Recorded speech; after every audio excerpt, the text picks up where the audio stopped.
Salut les gars, on se retrouve pour une nouvelle vidéo pédagogique sur le sujet du funding.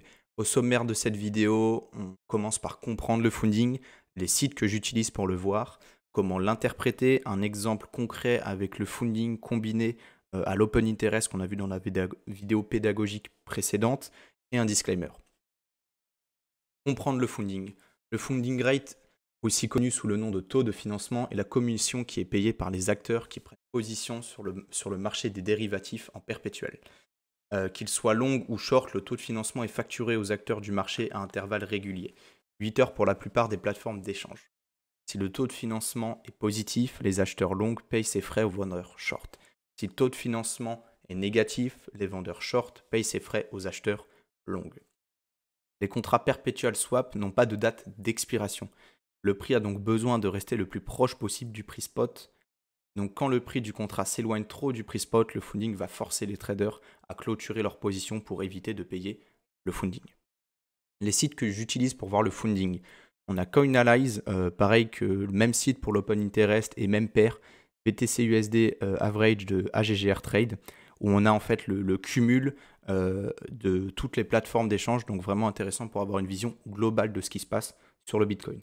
On a également CoinGlass, où on a un peu une map de funding, où on a toutes les plus grosses plateformes d'échange en margin et en USDT et en token margin. Donc vraiment top pour voir, avoir une vue d'ensemble du funding et voir si la map est plutôt au vert ou au rouge. Comment interpréter le funding? À noter que le funding est dit neutral quand il est à 0,01%, car c'est le taux de base de toutes les plateformes d'échange. On comprend donc que de base, les plateformes favorisent les shorts au long, car 80% du temps, le funding est positif sur le Bitcoin. On le voit ici, la plupart du temps, c'est en vert, c'est très rarement en rouge. Sachant que cette grosse période en rouge, c'était la crise du Covid, l'annonce du Covid.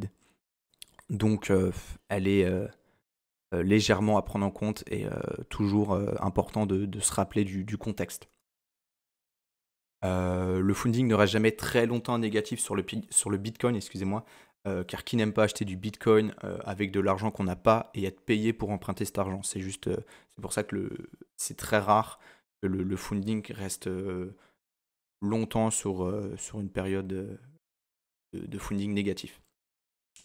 Et surtout en période de bull run. Un funding compris entre 0.01 et 0.02 est normal.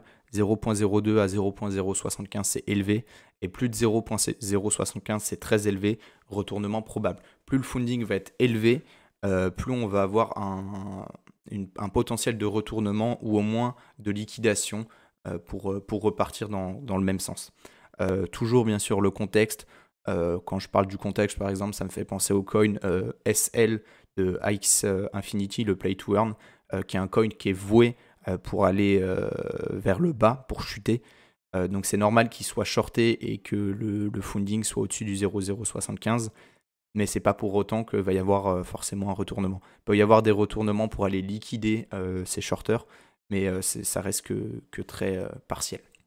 Et on n'oublie pas le sens de la tendance. Certains traders clôturent leur position 1 à 5 minutes avant le paiement du funding, ce qui crée des périodes de variation et donc du trading potentiel aux horaires du funding. On a 1h du matin, 9h, 17h. On peut mettre ça également en corrélation avec les horaires d'ouverture des sessions de marché Asie, Europe et USA. Vous devez toujours regarder le contexte. Les gens ne sont pas forcément gênés de payer le funding s'ils sont dans le sens de la tendance. Si le prix baisse et que le funding augmente, vous pouvez utiliser cette information pour voir que des longues s'ouvrent et que le prix va potentiellement se retourner, à corréler avec le funding, avec l'open interest qu'on va voir juste ici. Excusez-moi.